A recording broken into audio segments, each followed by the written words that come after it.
Զայլա միտար, սպասիլ է, տես ճղճղանձենով համի խոսի։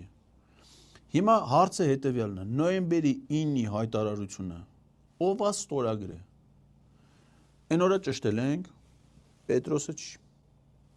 ես էլ չեմ ստորագրել, Քոչարյանն չի ստորագրել, Սերժ Էդի ստորագրել է Նիկոլ Փաշինյանը։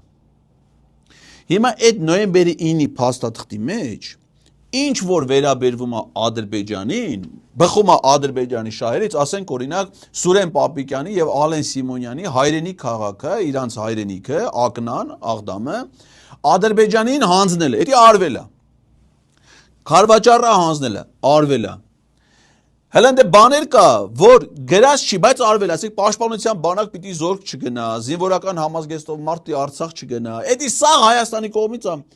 Ադրբեջանի կողմից ոչ մի կետը չի պահպանվել։ Իշխանությունն էլ դու ես, գնացել ես, կոտրածը ձեռով թուղթ ես ստորագրել ու չես կարող։ Դրա պատասխանը ով պետք է տա։